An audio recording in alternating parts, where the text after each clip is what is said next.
Ang San Miguel Beermen ay seryoso dito sa kagustuhan nilang maka-Grand Slam. At yan ang dahilan kung bakit daw ngayon ay kinukonsidera nila na kunin itong si Jason Brickman dito sa darating na draft. Itong si Jason Brickman ay isang 33 years old na point guard at syempre unang-una sasabihin ng mga tao matanda na ito. Pero ito si Jason Brickman, yan ang kinakailangan ng San Miguel ngayon dahil ang San Miguel gusto nang mag-champion ngayon. Okay lang na matanda na si Brickman dahil hindi naman sila nagre-rebuild ng team. Ang gusto nila makuha ay yung mga players na veterano na at ready na mag-contribute, kabilang na nga itong si Jason Brickman. So kung sakasakali sa tingin ko, magiging magandang addition to, lalo na at alam natin yung nagiging problema dito kay Wami Tiongson na kulang sa depensa at inconsistent sa opensa. Kaya kung makuha nila si Brickman, masosolve na yan. Kaya sa ngayon, dito natin makikita talaga na iyon ang magiging issue ngayon pagdating dito sa San Miguel. Kapag nakuha nila si Jason Brickman, yan ang magiging magandang compliment dito kay Chris Ross dahil very steady ito si Brickman. Dahil marami na rin ito experience yan ng paglalaro sa abroad, sigurado na magiging very comfortable ito dito sa PBA. Hindi naman ito yung typical na rookie na maninibago, kaya sa tingin ko ready na ito si Jason Brickman para dito sa San Miguel. At yan talaga ang inaabangan ng marami. Kapag gumanda ang laro ni Jason Brickman dito sa San Miguel, baka ito si Wami Tiongson maging dispensable na rin yan at baka i-trade na. At yan siguro dahilan kung ba't itong San Miguel Beermen, ganyan talaga ang gagawin nila. Dito kukunin nila itong si Jason Brickman. At yan ang magiging magandang addition dito sa kanilang roster sa ngayon.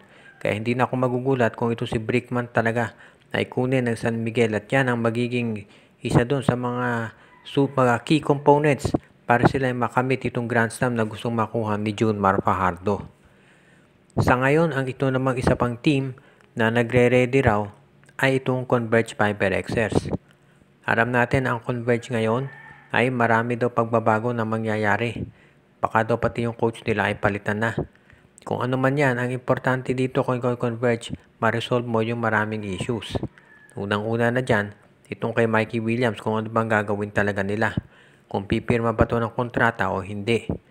Pangalawa, kinakailangan nilang kumuha ng isa pang point guard dahil nga nawala ito si Jordan Hedding. Sa tingin ko, pwede dyan kung ito si Jason Brickman mapupunta sa San Miguel. Baka pwede nilang kunin itong si DJ Fener.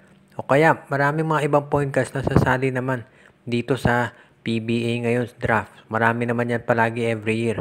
So kinakailangan ng humanap ng quality point guard itong Converge Fiberxers. Pangatlo, kinakailangan maayos nila yung sabihin natin mga bali-balita na marami daw players nila ang gustong umalis dito sa Converge.